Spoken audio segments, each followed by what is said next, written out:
Assalamualaikum warahmatullahi wabarakatuh. Perkenalkan, nama saya Muhammad Maulana Habibi dari kelas DI 4B dengan NIM 2023070708. Pada kesempatan kali ini saya dapat mengikuti UAS dari mata kuliah Cloud Computing. Untuk yang pertama, UAS terdiri dari UAS teori. Yang pertama ada pengertian dari virtual machine, yang kedua pengertian dan istilah Docker, dan yang ketiga pengertian kontainer dengan virtual machine. Pertama, pengertian virtual machine serta berikan contoh jenis virtual machine. Pengertian virtual machine merupakan sebuah sistem operasi yang bekerja pada virtualisasi layaknya operating system bawaan pada perangkat komputer. Virtual machine bisa dianggap sebagai komputer virtual. Setiap virtual machine akan menjalankan sistem operasinya sendiri dan berfungsi secara terpisah dari virtual machine lainnya. Mesin virtual sendiri bisa disebut sebagai simulasi dari mesin nyata atau fisik. Sederhananya adalah komputer di dalam komputer. Virtual machine juga bisa digunakan untuk menginstal dan menggunakan operating system yang berbeda dari sistem operasi hardware tersebut. Setiap virtual machine akan menjalankan sistem operasinya sendiri dan berfungsi secara terpisah dari virtual machine lainnya, bahkan jika semuanya berjalan di perangkat yang sama. Berikut adalah contoh jenis dari virtual machine. Ada proses virtual machine dan juga sistem virtual machine. Untuk proses virtual machine sendiri, jenis virtual machine ini memungkinkan satu operating system untuk dijalankan sebagai operating system utama pada device yang menjadi host. Virtual machine jenis ini juga bisa menyediakan lingkungan pemrograman yang independen dari sebuah software platform apapun. Dengan begitu, tampilan dan kegunaan device bisa ubah sepenuhnya. Contoh dari jenis virtual machine ini adalah Java Virtual Machine atau JVM yang memungkinkan operating system apapun untuk menjalankan aplikasi Java seakan-akan Java berasal dari device yang digunakan. Untuk yang kedua ada di sistem virtual machine. Jenis virtual machine ini sudah sepenuhnya divirtualisasi dan dapat menggantikan kinerja komputer fisik. Virtual machine jenis ini juga mendukung kebutuhan sharing sumber daya dari komputer host ke beberapa virtual machine. Proses virtualisasi ini bergantung pada kinerja hypervisor yang dapat beroperasi dalam hardware ataupun operating system. Kemudian yang kedua ada pengertian dan istilah Docker. Docker sendiri pertama kali dirilis pada bulan Juni tahun 2004 dan dikembangkan oleh Solomon bersama rekannya yang bernama Andrea Luzzardi serta Francois Xavier Bourlet. Perusahaan Docker juga menyediakan layanan platform berbasis kontainer. Docker merupakan sebuah layanan untuk menjalankan suatu aplikasi dalam sebuah wadah atau kontainer.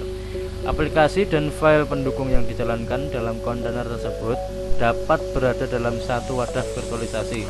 Dengan hal tersebut dan didukung dengan keamanan yang memadai, dapat memungkinkan kita untuk menjalankan banyak kontainer di waktu yang bersamaan. Meskipun platform ini mempunyai keunggulan dalam menjalankan aplikasi dengan konfigurasi yang berbeda-beda, namun hanya sebatas pada satu perangkat komputer atau server saja.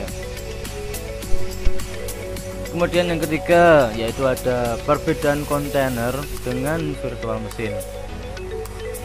Untuk kontainer sendiri, yaitu alokasi resource dapat dilakukan oleh host server, sehingga host dapat melakukan pengambilan resource pada hardware sesuai yang dibutuhkan kontainer itu sendiri. Sedangkan virtual machine, alokasi resource dilakukan pada awal instalasi, sehingga ketika ada dua virtual machine yang sudah ditentukan resource-nya dan salah satunya kehabisan resource, maka virtual machine yang kehabisan resource tidak dapat mengambil resource dari virtual machine lain.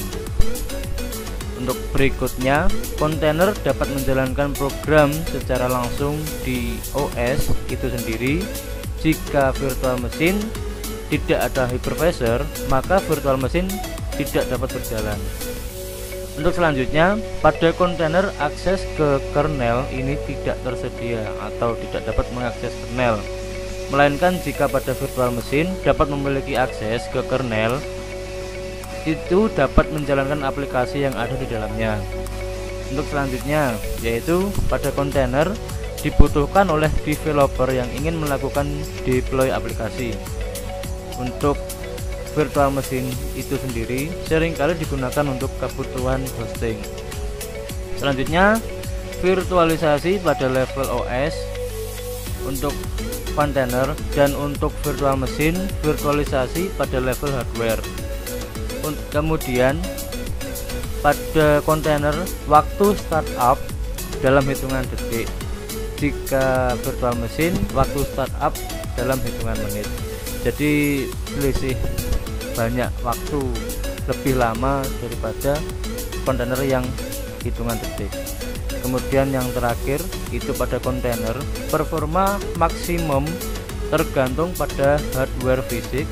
Jika pada virtual machine, performa terbatas pada konfigurasi virtual machine. Oke, berikut tadi adalah UAS dari teori cloud computing. Selanjutnya saya akan melanjutkan untuk UAS praktikum berikut ini.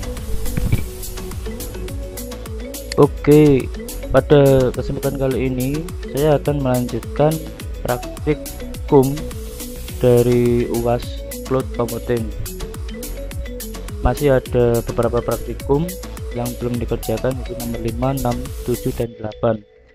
Untuk yang nomor 5 sendiri, yaitu apa maksud dari perintah docker. Kemudian yang nomor 6, yaitu tulis perintah untuk mengaktifkan nested virtualization pada Proxmox VA. Untuk yang nomor 7, tulis perintah untuk mereload modul kernel pada komputer berprosesor AMD. Jika prosesor laptop kita itu Intel, yaitu ya komputernya prosesor Intel, perintahnya yang menuju ke prosesor Intel. Kemudian untuk yang nomor 8, yaitu bagaimana cara mengubah hostname Proxmox 1.pnm.ac.id menjadi Proxmox 2.pnm.ac.id.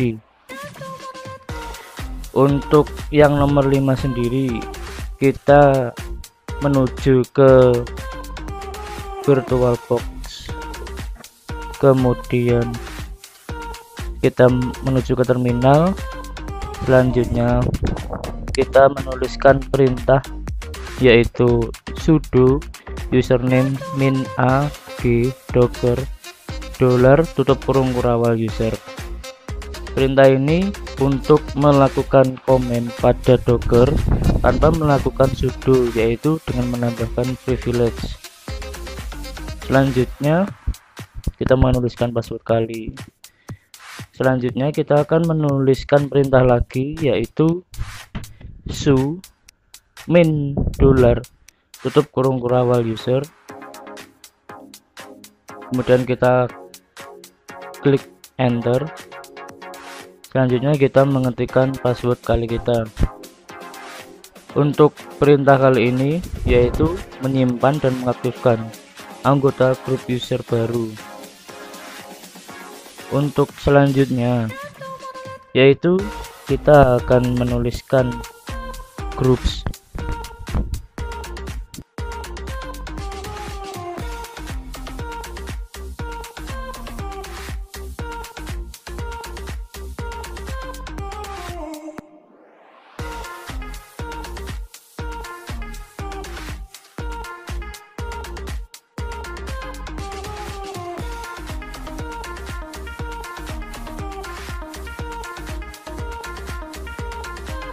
Perintah dari groups ini yaitu tahap terakhir untuk mengonfirmasi user yang telah kita tambahkan privilege-nya.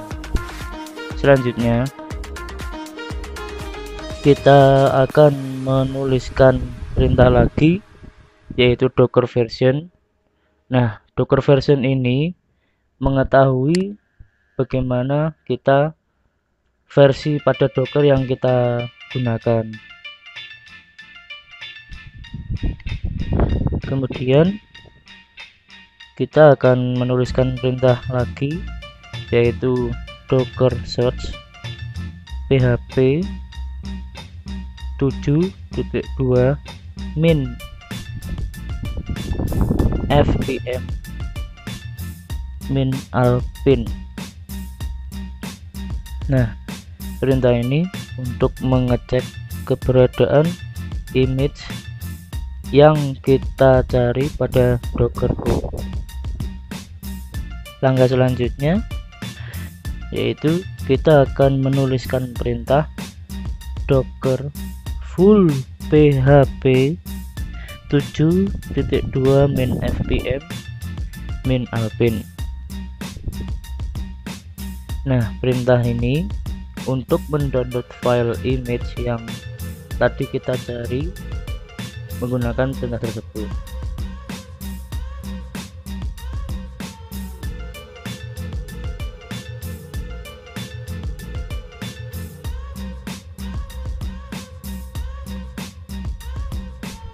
Selanjutnya kita akan menuliskan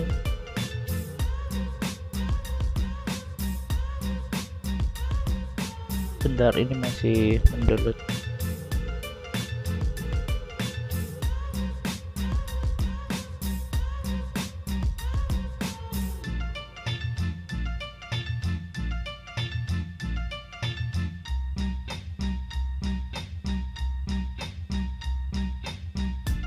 Selanjutnya kita akan menuliskan lagi docker image. Perintah ini untuk menampilkan file image yang sudah didownload di dalam Docker. Selanjutnya yang terakhir yaitu kita ketikkan docker ps. Docker ps ini jika kita telah berhasil membuat bootlaner di dalam Docker, kita dapat mengeceknya melalui perintah tersebut tadi. Selanjutnya kita akan berganti ke praktikum nomor 7, 6, 7, dan 8.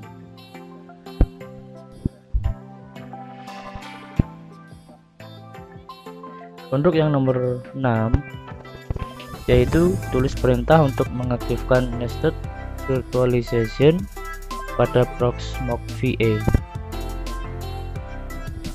Nah, untuk mengaktifkan nested virtualization, langkah pertama adalah memverifikasi prosesor yang kita gunakan, yaitu dengan perintah cat spasi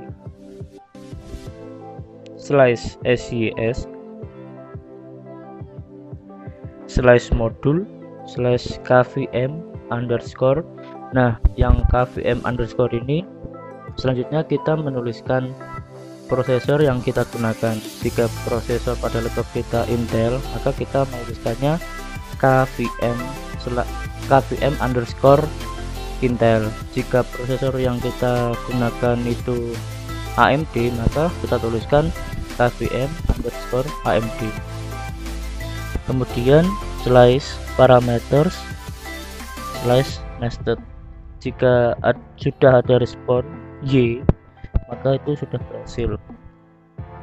Langkah selanjutnya kita mengaktifkan nested virtualization dengan perintah echo petik 2 options kvm min. Nah, lagi-lagi ini jika ada tulisan kvm, maka kita selangkah berikutnya kita menuliskan prosesor yang kita gunakan pada laptop kita. Jika laptop kita Intel, maka kita tuliskan kvm min Intel. Jika prosesor kita AMD, maka kita tuliskan kvm min AMD. Kemudian kita tuliskan lagi spasi nested min 1 tutup petik. kemudian slash etc slash mood probe titik d,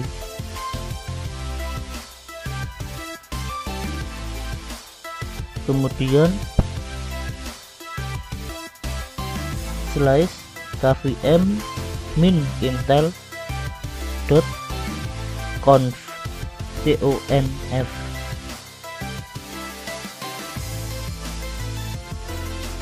Langkah selanjutnya kita menuliskan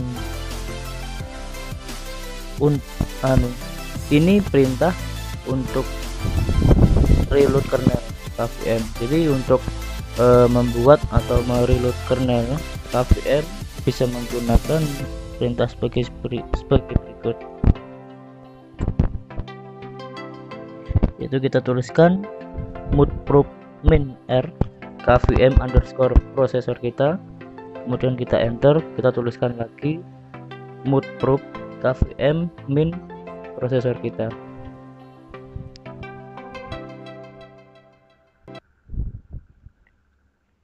Untuk selanjutnya, cara untuk mengubah hostname, yaitu langkah pertama ialah melakukan config dulu dengan perintah hostname ctl spasi set min hostname, kemudian tuliskan hostname yang kita inginkan, seperti contoh proxmox2.pnm.ac.id.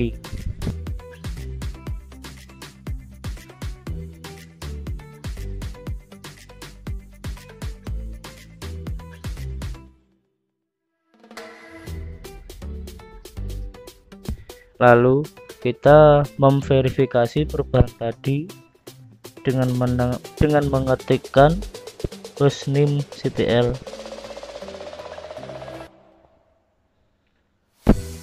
Nah, kalau sudah seperti di bawah ini, maka kita coba untuk logout. Apakah sudah berhasil untuk mengganti hostname-nya. Kemudian kita coba masuk lagi, kita login lagi, kita tuliskan root, kemudian password kita. Jika sudah berganti namanya menjadi proxmox2.pnm.ac.id, maka praktikum kita kali ini berhasil. Sekian praktikum dari saya.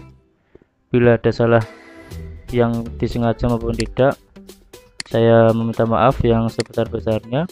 Wassalamualaikum warahmatullahi wabarakatuh.